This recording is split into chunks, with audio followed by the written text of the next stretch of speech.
Silakan duduk Bapak Ibu.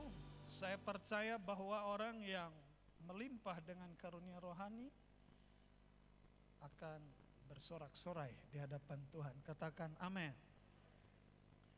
Dan sorak-sorai kita adalah sorak-sorai kemenangan, sama seperti Yosua dan orang Israel ketika mereka mengelilingi tembok Yerikho yang begitu tebal, Bapak Ibu Saudara. Dan saudara tahu tembok Yerikho dicatat oleh Alkitab itu roboh bukan karena eskavator, tapi itu roboh karena nyanyian sorak kemenangan. Amin. Jadi saya percaya Bapak Ibu Saudara, kita tetap menjadi pemenang dalam keadaan apapun. Saudara dan saya tetap percaya bahwa Tuhan tidak pernah tinggalkan kita. Sebagaimana ketika kita merayakan Pondok Daun, itu mengingatkan kita bahwa Allah luar biasa, tidak dikontrol oleh keadaan. Perayaan Pondok Daun Bapak Ibu adalah peringatan iman bagi orang Israel, mengingat nenek moyangnya yang tinggal di padang gurun. Mereka tinggal di pondok-pondok yang sederhana, tapi saudara tahu mereka dikenyangkan oleh Tuhan, mereka dipelihara oleh Tuhan secara luar biasa, tidak kekurangan. Maka saya percaya Bapak Ibu Saudara, ada goncangan di depan kita, tapi kita tidak sendirian. Ada Tuhan bersama dengan kita, seperti Tuhan pelihara orang Israel di tengah padang gurun. Maka pemeliharaan yang sama menjadi bagian hidup saudara dan saya. Berikan tepuk tangan bagi Tuhan kita. Nah, saudara terkasih dalam Tuhan, bulan ini kita sangat bersyukur karena gereja kita melimpahi kita dengan pengertian-pengertian soal karunia rohani. Kenapa? Karena karunia rohani itu adalah satu energi yang memberikan kuasa dalam hidup saudara dan saya. Karunia rohani itu tidak sama dengan talenta, karena bakat dan talenta Bapak Ibu diberikan oleh Tuhan kepada seseorang pada saat dia lahir secara fisik. Sedangkan karunia rohani itu diberikan kepada seseorang ketika ia lahir baru.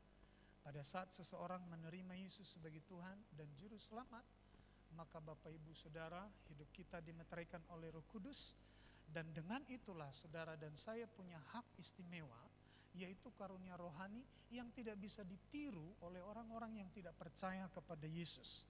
Karena karunia rohani itu tidak bisa didapat karena latihan. Karunia rohani itu adalah produk surga, katakan produk surga. Itu sebabnya saya menjudulkan khotbah hari ini karunia surgawi. Saudara, kita harus buka mata kita dan buka hati kita, mengerti betul bahwa kekristenan itu kaya dengan anugerah-anugerah yang luar biasa. Ketika seseorang percaya kepada Yesus, ada 3 hal penting. Ya, paling tidak 3 hal penting yang kita mengerti jadi bagian hidup kita. Yang pertama itu, saudara beroleh keampunan dosa. Pengampunan dosa adalah dasar bagi saya, bagi saudara dan saya untuk datang menghadap Tuhan. Kalau kita tidak ditebus oleh Tuhan, tidak disucikan oleh Tuhan, kita tidak layak menghadap Dia. Kita tidak layak menyebut Dia Bapa. Nah, Tuhan tahu persoalan serius dalam hidup manusia adalah dosa, dan itu diselesaikan lebih dulu. Kemudian saudara dan saya di dalam Kristus, kita mendapat jaminan hidup yang kekal. Katakan hidup yang kekal. Bapak Ibu, ini bukan slogan, tetapi ini adalah masa depan saudara dan saya. Kehidupan kita akan masuk dalam kekekalan yang tidak pernah berhenti, yang tidak terbatas oleh waktu. Saudara dan saya akan menikmati kemuliaan surga yang luar biasa. Akan tetapi persoalannya Bapak Ibu Saudara, hari ini kita masih ada di kota Medan. Masih duduk di kota Medan. Ketika kita mulai berbicara kepada orang yang belum percaya di dalam Yesus ada surga, maka dia akan bertanya kepada Anda, apakah kamu pernah masuk surga? Apakah kamu pernah menikmati surga? Saudara, kita tidak punya jawaban soal itu. Karena begitu seriusnya syarat atau jalan untuk masuk surga. Masuk surga ya harus melewati kematian lebih dulu. Saudara dan saya harus masuk dulu ke lubang tanah itu. Tapi dengan karunia rohani, saudara tahu kita punya jawaban. Karena kenapa? Karunia rohani bicara soal kuasa kerajaan Allah. Jadi pada saat orang percaya hidup dengan karunia rohani, maka sesungguhnya kita sedang mencicipkan kuasa sorgawi itu kepada orang yang belum percaya. Maka Tuhan secara serius dia memberikan keselamatan kepada Bapak Ibu Saudara, supaya kita bukan hanya sebagai warga surga saja, tapi Tuhan mau pakai hidup kita untuk menjadi pewarta kerajaan surga. Tuhan mau pakai hidup saudara dan saya untuk memperkenalkan surga itu kepada orang di dunia ini sebelum nantinya kita masuk kepada kerajaan kekal itu. Dasar untuk kita menerima karunia Roh Kudus, Bapak Ibu Saudara, adalah kita boleh belajar dari apa yang Petrus katakan kepada sekian banyak orang di Yerusalem waktu itu. Dalam Kisah Para Rasul pasal 2 ayat 38 dia berkata begini, kita baca 3:21. Jawab Petrus kepada mereka, bertobatlah dan hendaklah kamu masing-masing memberi dirimu dibaptis dalam nama Yesus Kristus untuk pengampunan dosamu, maka kamu akan menerima karunia Roh Kudus. Jadi saudara, ini adalah syarat utama. Kalau orang tidak bertobat, tidak mungkin karunia Roh Kudus bekerja dalam hidupnya. Kalau orang suka bohong-bohong, mana bisa karunia rohani bekerja dalam hidupnya? Saudara dan saya, apa yang dikatakan oleh Petrus itu diambil dari kata Yunani metanoia. Saudara pasti dengar kata ini, akrab dengan istilah ini. Nah, metanoia Bapak Ibu Saudara biasa diterjemahkan dengan perubahan cara berpikir. Tapi kalau kita mengerti bahwa metanoia itu adalah satu perjalanan perubahan berpikir, melibatkan hati, melibatkan dirinya, personalnya, dan juga jalan hidupnya.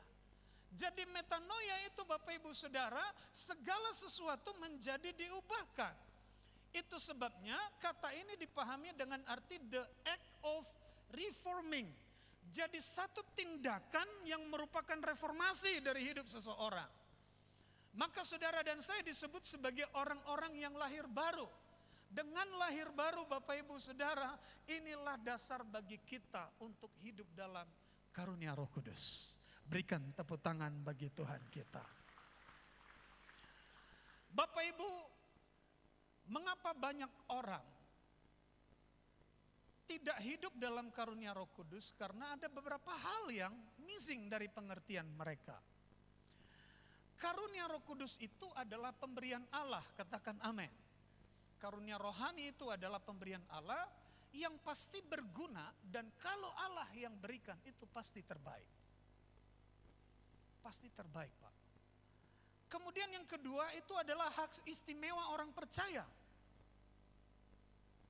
Ini adalah kekayaan gereja. Saudara bisa bayangkan sekian ratus orang yang duduk di sini ketika kita masing-masing hidup dengan karunia rohani. Anda bisa bayangkan dunia bisa terguncang. Yang satu punya karunia hikmat. Yang satu punya karunia memimpin. Yang satu punya karunia menyembuhkan. Yang satu punya karunia membedakan roh. Yang satu punya karunia mujizat. Yang satu punya karunia iman. Yang satu punya karunia murah hati. Karunia murah hati agak tidak laris Bapak Ibu Saudara. Karena murah hati itu bicara soal berbagi. Tapi saya lihat orang-orang yang di sini adalah orang-orang yang murah hati. Berikan tepuk tangan bagi Tuhan kita. Bilang sebelahmu, saya kenal kamu orang yang murah hati. Karunia rohani Bapak Ibu Saudara akan membuat kita bertumbuh dan lebih dewasa memahami bagaimana cara kita hidup di hadapan Tuhan. Kita akan tahu bagaimana cara memberi yang terbaik ketika karunia rohani melimpah atas hidup kita. Ya, jangan seperti ada satu anak kecil Bapak Ibu dalam satu ibadah seperti ini, ketika perjamuan kudus dibagikan, mamanya kasih kode ke dia, kamu jangan, belum cukup umurmu. Mamanya larang dia ambil itu perjamuan. Lalu ibadah berlanjut saudara. Kemudian selesai ibadah, kantong persembahan diedarkan. Ketika kantong persembahan diedarkan, mamanya bilang ke dia, mana uang yang tadi mama kasih? Kasih itu di kantong persembahan. Dia bilang ke mamanya, loh kan tadi aku tidak ikut makan ma, kenapa aku ikut bayar? Pikirnya dia memberi persembahan itu bayar sesuatu, Bapak Ibu Saudara. Kenapa punya cara berpikir kayak begitu? Karena masih kekanak-kanakan. Tapi kalau orang bertumbuh Bapak Ibu Saudara, dia akan tahu bahwa kita memberi itu adalah tanda cinta kita akan Tuhan, tanda hormat kita akan Tuhan. Berikan tepuk tangan bagi dia.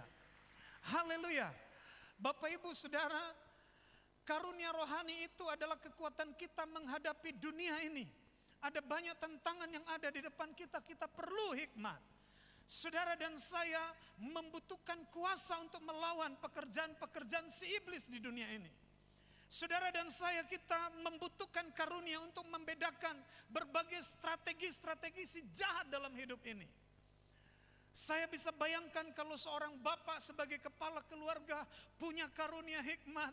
Aduh, luar biasa keluarganya Bapak Ibu Saudara.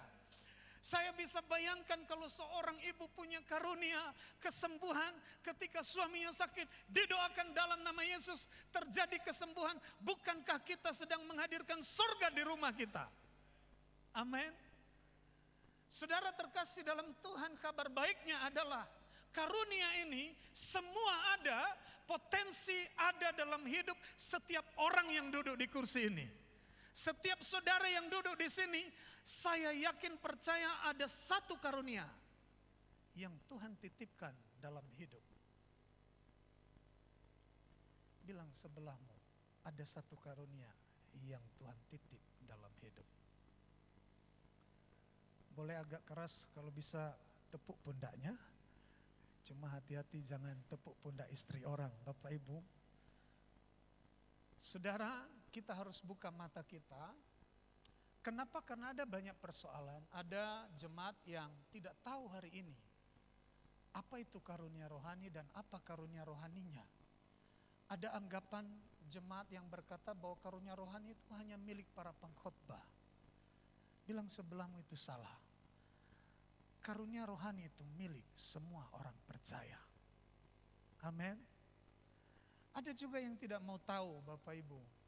Ada juga yang salah mengerti. Ada juga yang berkata, oh itu adalah ajaran khusus untuk gereja-gereja karismatik. Ya, karena mereka berpikir bahwa karunia rohani itu adalah produk ajaran gereja karismatik. Tidak. Karunia rohani itu adalah ajaran Tuhan, katakan amin. Ketika gereja mulai berdiri di bumi ini Bapak Ibu Saudara, jemaat Tuhan sudah hidup dengan karunia rohani. Nah, ada satu ayat Bapak Ibu yang patut kita renungkan dan kita harus mengerti ini, bahwa karunia rohani itu adalah privilege, kehormatan bagi kita, tetapi di balik kehormatan ada tanggung jawab.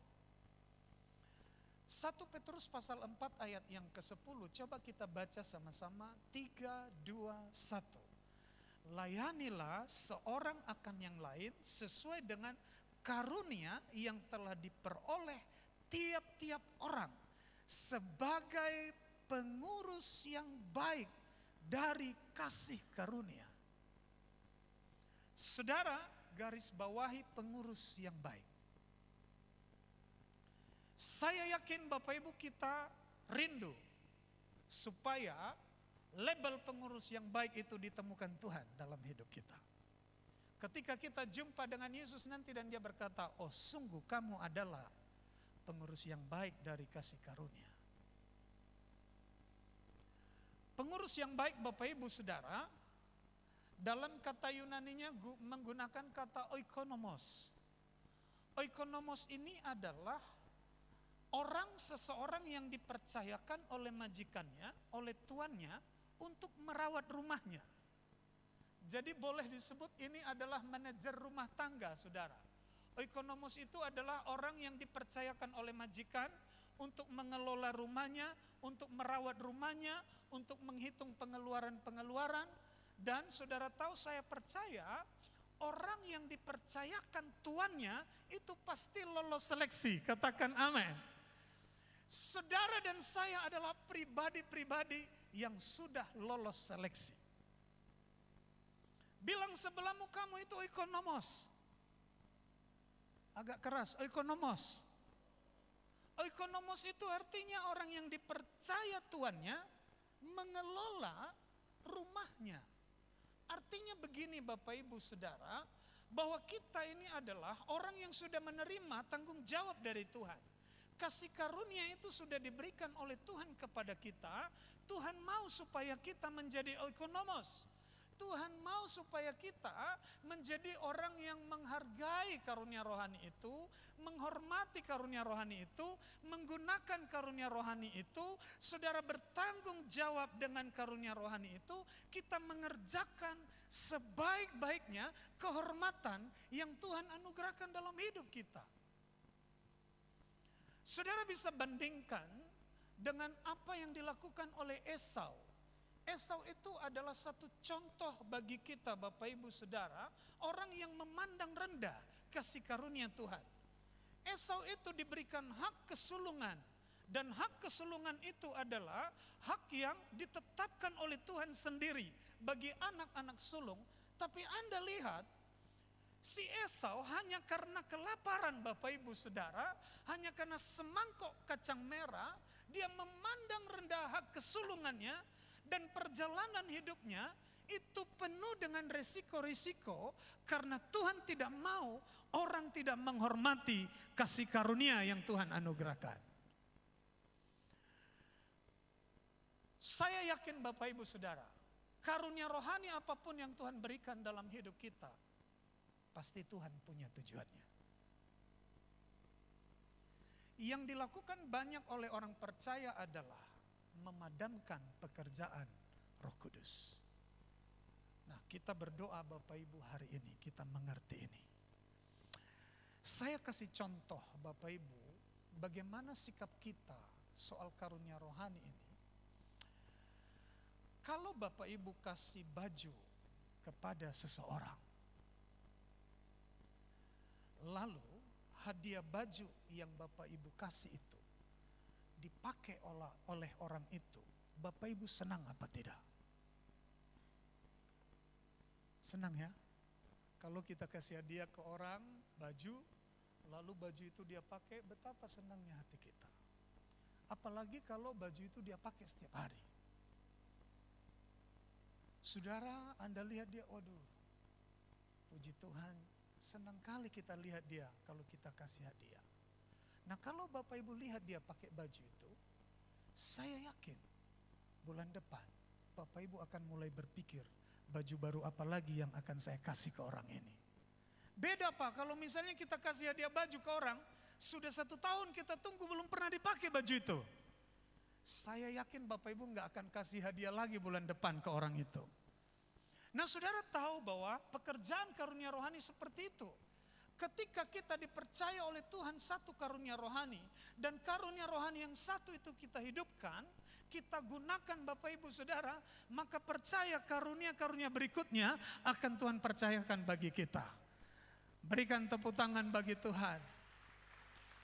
Ku buka hati untuk jamahanmu, berserah penuh di hadiratmu. Kau ambil alih seluruh hidupku, di altarmu menyembahmu. Ku buka hati untuk jamahanmu, berserah penuh di hadiratmu. Kau ambil alih seluruh hidupku, di altarmu menyembahmu.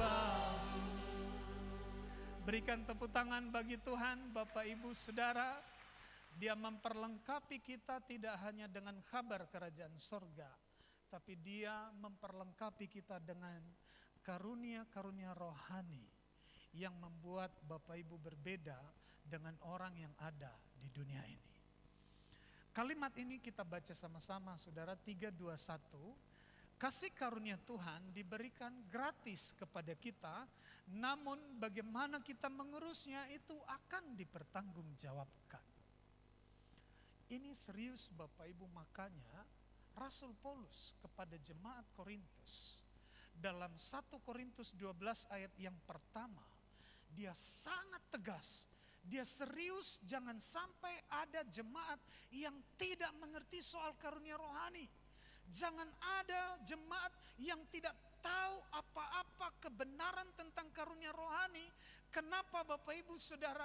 Karena kalau ada satu orang pengikut Tuhan tidak mengerti karunia rohani, dia sedang missing dari apa yang Tuhan rencanakan atas hidupnya. Hidupnya tidak akan efektif Bapak Ibu Saudara. Ayat ini berkata begini, kita baca sama-sama 3, 2, 1. Sekarang tentang karunia-karunia roh, aku mau saudara-saudara supaya kamu mengetahui kebenarannya. Dalam teks Yunaninya dikatakan aku mau saudara-saudara, aku tidak mau saudara-saudara kamu tidak mengetahui kebenarannya. Paulus itu punya tanggung jawab yang besar. Kalau ada satu orang saja yang tidak mengerti karunia rohani, ada sesuatu yang bermasalah Bapak Ibu Saudara. Makanya dia berkata, aku tidak mau kamu tidak mengerti ini. Karena ini adalah kekayaan yang luar biasa. Kalau kita lihat dalam bahasa Alkitab, pengertian dari karunia rohani, yang pertama itu ada 3 kata Yunani yang dipakaikan untuk kalimat itu. Dikatakan yang pertama itu adalah charis. Charis itu bisa berarti grace, bisa berarti favor, bisa berarti gratitude. Jadi karunia rohani itu adalah grace. Karunia rohani itu anugerah. Katakan haleluya. Saudara, kita harus punya cara pandang kekristenan kita seperti Tuhan memandang. Saudara dan saya diberikan privilege yang luar biasa. Anda dan saya, Tuhan mau hidup kita tidak tumpul. Tuhan mau supaya saudara dan saya mempengaruhi dunia ini dengan kuasa kerajaan Allah. Katakan amin. Ada kata pneumatikos. Pneumatikos itu adalah karunia roh karena memang terkait dengan Roh Kudus bicara soal karunia rohani. Lalu ada yang namanya doma atau domatos yang artinya hadiah-hadiah, pemberian-pemberian yang mengingatkan kita bahwa karunia rohani itu rupa-rupa. Karunia rohani itu macam-macam. Karunia rohani itu berjenis-jenis. Dan kenapa Bapak Ibu Saudara Tuhan berikan karunia rohani yang sifatnya berjenis-jenis? Karena Tuhan mau kita itu semua melayani. Tuhan mau semua umatnya tidak ada yang absen dari kegiatan sorgawi yaitu melayani Tuhan. Charles Ryrie Bapak Ibu seorang teolog yang saya baca banyak buku beliau ini. Dia mencoba merangkum apa arti karunia rohani. Dia berkata karunia rohani itu adalah kemampuan khusus yang diberikan oleh Tuhan untuk melayani.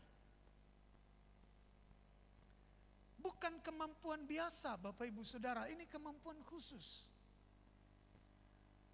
Itu sebabnya Bapak Ibu, orang yang hidup dalam karunia rohani itu akan punya kekuatan meninggalkan kehidupan masa lalunya. Kalau di masa lalu Bapak Ibu kita hidupnya identik dengan iri hati, identik dengan nafsu, identik dengan berbagai macam yang menyimpang dari keinginan hati Tuhan, maka ketika kita melepaskan kekuatan daripada Roh Kudus yang ada dalam hidup kita, saudara dan saya akan digiring kepada hidup yang takut akan Tuhan. Orang yang menyalakan karunia rohani dalam hidupnya akan digiring kepada kekudusan-kekudusan hidup, akan dilimpahi dengan hikmat surgawi, akan diberikan Tuhan pengertian-pengertian. Saudara dan saya akan diberikan kesabaran, kemampuan menghadapi berbagai tantangan hidup yang ada di dunia ini. Dan itu bukan milik siapa-siapa, itu milik setiap kita. Katakan kiri kananmu, ini milikmu.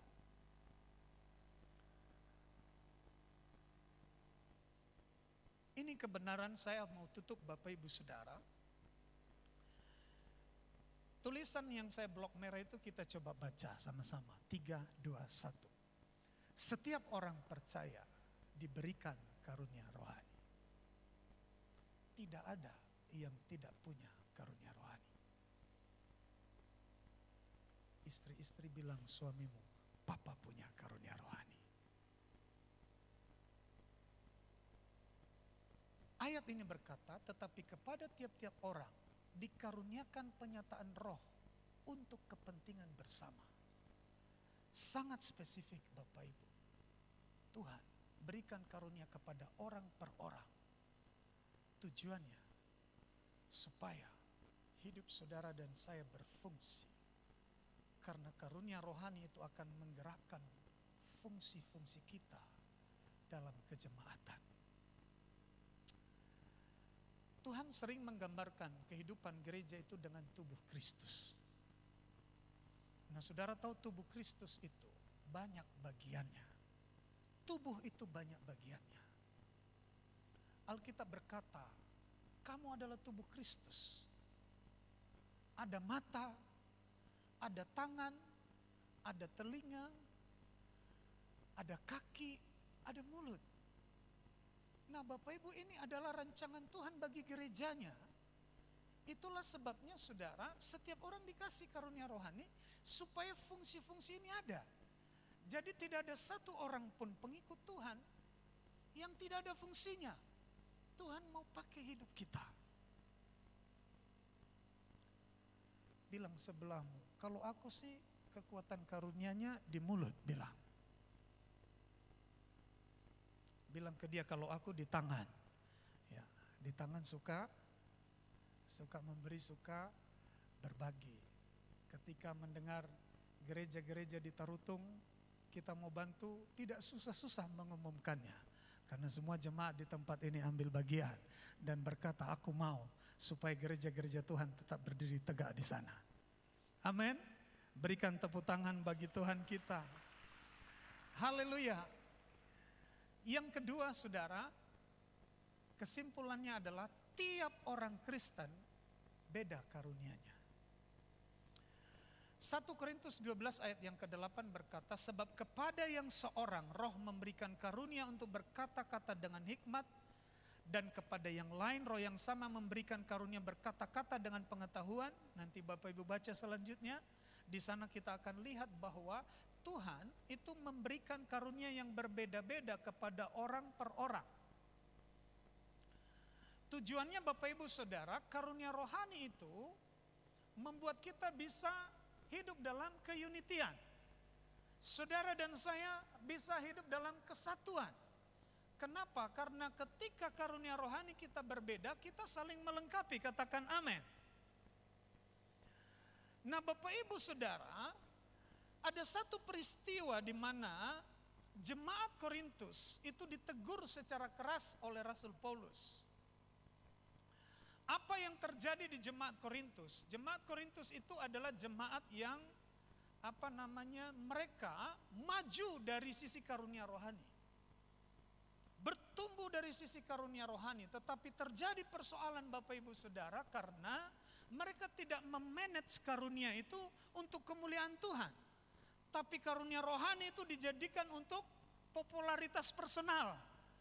Mereka jadikan untuk pamer-pamer. Ya, mereka saing-saing saing-saing bersaing. Ada kompetisi yang tidak sehat. Akhirnya terjadi perpecahan saudara. Hidup mereka tidak tertib walaupun mereka penuh dengan karunia rohani. Makanya 1 Korintus pasal 1 ayat 10 itu Paulus berkata kepada mereka, aku tidak mau kalian tinggal di dalam perpecahan. Karena karunia rohani itu diberikan oleh Tuhan supaya kalian bisa bersatu dan unity. Itulah sebabnya Bapak Ibu, ini jadi masalah sampai hari ini. Kadang-kadang ada kelompok tertentu yang menggunakan ayat ini untuk menyindir gereja-gereja yang memanifestasikan kuasa Roh Kudus lewat bahasa roh secara berjamaah. Supaya bersama-sama, secara bersama-sama. Karena kenapa? Dalam 1 Korintus 14 ayat 27 sampai 28, Rasul Paulus berkata begini kepada jemaat Korintus, jika ada yang berkata-kata dengan bahasa roh, biarlah 2 atau sebanyak-banyaknya 3 orang, seorang demi seorang, dan harus ada seorang lain untuk menafsirkannya. Wah, Bapak Ibu, ini ayat yang dipakai untuk berkata, kalau begitu bahasa roh sama-sama itu salah. Kata firman Tuhan hanya 2 atau 3 orang saja. Harus ada penafsirnya. Lalu dikatakan jika tidak ada orang yang dapat menafsirkannya, hendaklah mereka berdiam diri dalam pertemuan jemaat dan hanya boleh berkata-kata kepada dirinya sendiri dan kepada Allah. Nah, Bapak Ibu Saudara, ini ayat yang digunakan bahwa tidak boleh berbahasa roh rame-rame.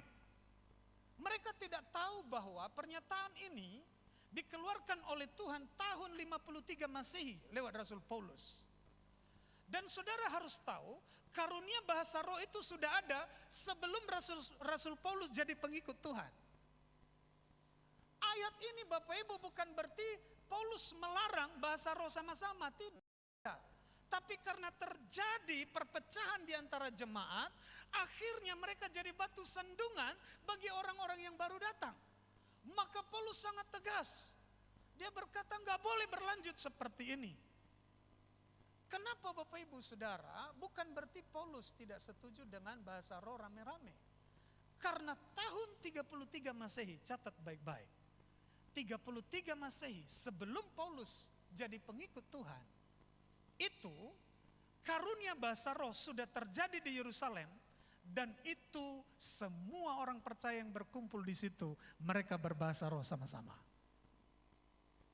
Nanti Bapak Ibu baca Kisah Para Rasul pasal 2 ayat 1 sampai 4, dikatakan begini. Ketika tiba hari Pentakosta, semua orang percaya berkumpul di satu tempat, tiba-tiba turunlah dari langit suatu bunyi seperti tiupan angin keras yang memenuhi seluruh rumah di mana mereka duduk, dan tampaklah kepada mereka lidah-lidah seperti nyala api yang bertebaran dan hinggap pada mereka masing-masing. Baca sama-sama yang saya warnai merah. 3, 2, 1. Maka penuhlah mereka dengan Roh Kudus, lalu mereka mulai berkata-kata dalam bahasa-bahasa lain. Saya mau tanya, berapa orang yang berbahasa roh di sini? Di ayat ini. Semua kata firman Tuhan. Ada yang menafsirkan? Tidak ada. Jadi sama sekali maksud Paulus bukan melarang bahasa roh secara kolektif Bapak Ibu Saudara. Tapi karena ada masalah bagi kehidupan jemaat, terjadi perpecahan, maka ditertibkan oleh Rasul Paulus. Jadi yang terakhir Bapak Ibu Saudara, dalam 1 Korintus 12 ayat yang ke-7, dikatakan firman Tuhan, tetapi kepada tiap-tiap orang dikaruniakan penyataan roh untuk kepentingan bersama. Karunia rohani untuk membangun tubuh Kristus, untuk memperkuat gereja, untuk bisa melayani. Karunia rohani harus dipakai untuk melayani. Bapak Ibu Saudara, kalau kita lihat semua karunia rohani yang ada di dalam Alkitab, itu sebagian besar, bahkan hampir semuanya, tujuannya, fungsinya untuk orang lain, untuk melayani. Kecuali satu saja, bahasa roh yang kepentingannya personal itu adalah bahasa roh. Yang lainnya Bapak Ibu berkata-kata dengan hikmat, menolong orang lain. Kemudian berkata-kata dengan pengetahuan, menolong orang lain. Iman itu juga menolong orang lain. Kesembuhan, menolong orang lain. Jadi tujuannya Bapak Ibu Saudara adalah untuk sesama kita, dan tidak lain tidak bukan, supaya kita saling melengkapi. Bilang sebelahmu, kita harus saling melengkapi. Berikan tepuk tangan bagi Tuhan kita. Mari Bapak Ibu Saudara, saya ajak.